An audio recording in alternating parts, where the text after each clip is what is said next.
Welcome to the Flirty 15. I'm your host, Heidi B. I'm a speaker, author, and relationship expert, and I'm coming to you live on IG every day for 30 days to talk about all things dating, love, and relationships. A couple things before we get started today. It's the first time in probably 4 months that I used a hot tool on my hair, and she is not happy about it. The old flattening, straightening iron did not go over well today, but overall turned out okay, but had to do a few more passes than I like.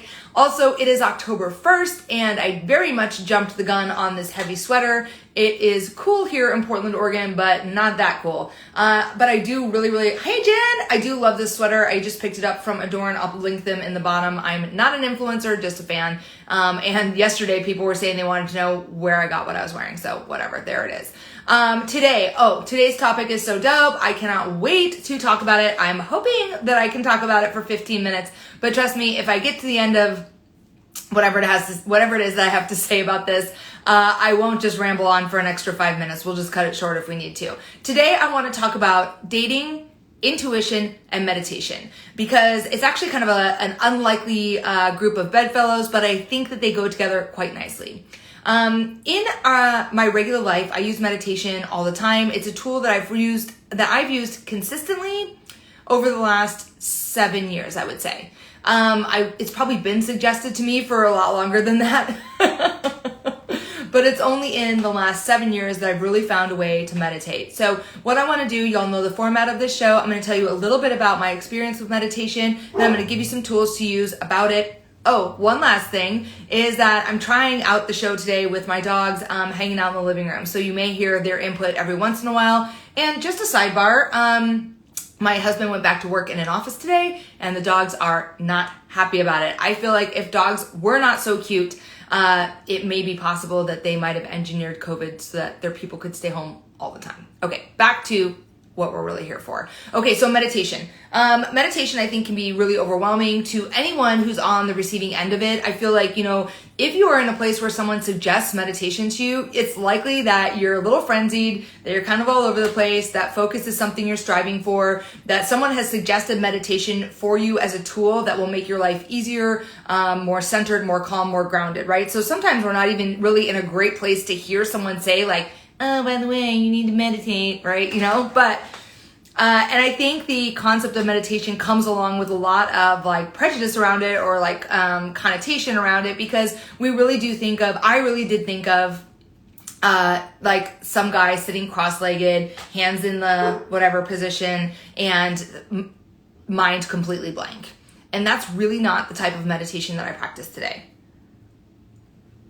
So I've never been able to achieve empty mind meditation. It's not something that I think comes easily to any of us.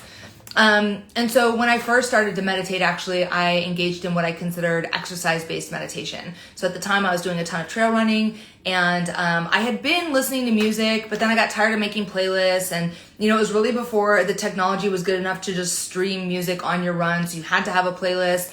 And then like for a while I would download podcasts and listen to podcasts, and then eventually I was like, God, I'm gonna try once a week to run and do meditation while I run. So what I would do is I actually only have like really 2 running meditations that I used. Both of them are really good. I'll give them to you here. One was redirect my energy, guide my thoughts and actions. Just those 2 phrases for like a 5-mile run will get you to a Zen place. And then the other one was surrender, surrender, surrender. Release, let go, surrender. And so that's another one. Really short, 2 phrases there. And that one over and over again for 3 to 5 miles also got me to a place where I was pretty blissed out by the end of it.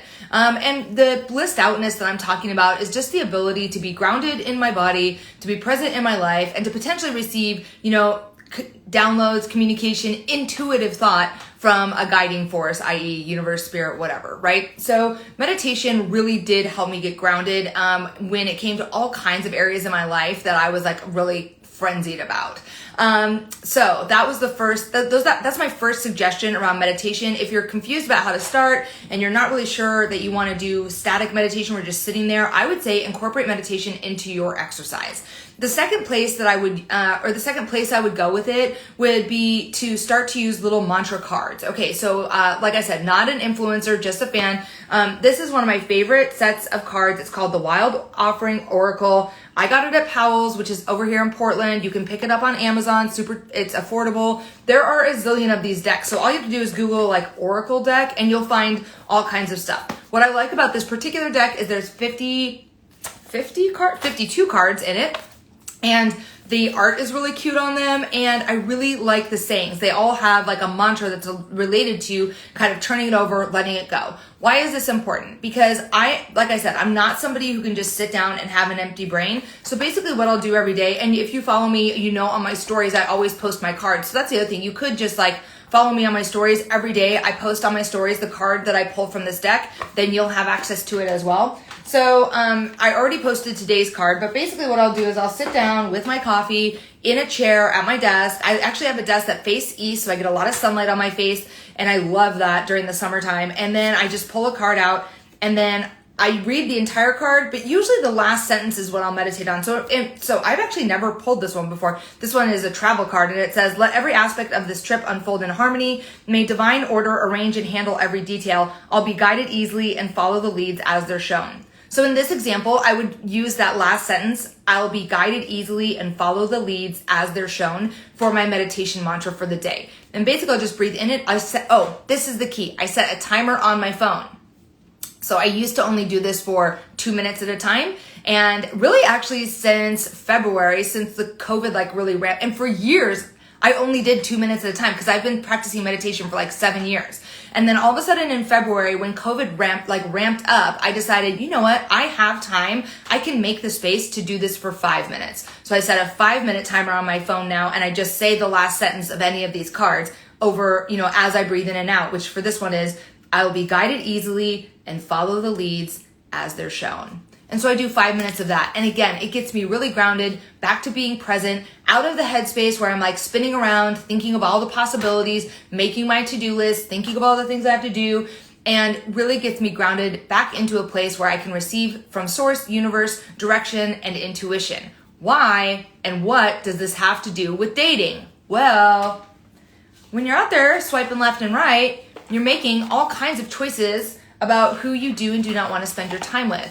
And I really think that the more intentional that we can be about those choices, you've already heard me talk about being ruthless when it comes to making those choices. I do think that in online dating, you must be ruthless. You do not have the time to waste, going out with men that are people. Sorry, I'm like, let's just rewind it a minute. Okay, so I got real adamant about that. You don't have time to waste going out with people that don't set your heart on fire. So I always feel like you got to be ruthless about that. But I also think it's very important to be intentional and to really follow your intuitive thought when it comes to who you're dating. So when we are in the headspace and spinning around and thinking of all the possibilities and what if we go here and what if it's bad and what if it's great and what blah, blah, blah, blah, we do not have the space to feel our intuitive thought about what it would mean to go out with this person. So even though the meditation cards or the exercise-based meditation is not directly related to finding love or finding your person, it is directly related to getting grounded, getting present, and creating a connection with your intuitive thought. I personally think the extension of that connection is to universe, source, right? So when I'm connected to intuitive thought, I can receive downloads from source. I can receive clear intuitive thought, clear direction from the universe, and I can make a really grounded decision about what I'm going to do, who I'm going to go out with, where I'm going to spend my time, what's going to be, what is on my plate for the day. So that is really the clear connection between dating, intuition, and meditation. And it's why if you spend some time in meditation practice, you will find a deeper connection to your intuitive thought, and I guarantee you will make better choices around the people that you date. The other thing that I think is a great meditative mantra, especially as it relates to dating, would be something that just says guide my actions toward my ideal, my highest self. help me to express my highest self, and attract a partner in the same vein, right? So that's like not the greatest. It's like part of the problem of doing IG Live. It's like a little off the cuff. But I know that there are great love and relationship meditation mantras out there that you could Google. And if you really wanted to kind of ratchet it up in that way, you easily could. But it just gives us the space to assess situations in a more grounded way, to check in with our intuitive thought, to be able to know, to interpret our intuitive thought, and to feel grounded in the choices that we make around intuitive thought. So that's why dating, intuition, and meditation are deeply connected. And I do know that when you are meditating, you will make clearer choices around your dating, and there will be less chaos and less toxicity in your life. So that is the plug for meditation. The final thing I will say, I do not want to forget this. I mentioned it earlier. Start with a timer, because I guarantee you, especially if you're new to this, there is like no way that you're going to be able to sit there and do your meditation without constantly thinking, what time is it? How long have I been here? I know for me, I would sit down for like 30 seconds and do meditation, and then be like, oh my God, I must have been here for 10 minutes, right? Our time gets so distorted when we actually get quiet and we actually get settled and we actually are intentional about what we're using it for. So that is really all I have on the concepts of dating, intuition, and meditation. But I want to remind you that the Flirty 15 is a platform for you. I show up here to be of service to anyone who checks in. So if you have something going on in your dating, love, relationship life, and you want my opinion on it or would like me to weigh in on it, please go ahead and send me a DM. I love hearing from you. If you're so interested that you want to get some live coaching on the spot, let me know and I will add you to my IG Live and we will go from there. In the meantime, don't forget, this dovetails really nicely. In the meantime, today's episode of the Relationship Ready podcast is with my amazing guest, the Sandy Vo. Sandy is a meditation master. If you want to know more about the process or you want to know more about it, you're curious how meditation can help you move through grief, through loss, through pain, she is your girl. She's on Instagram at Sandy.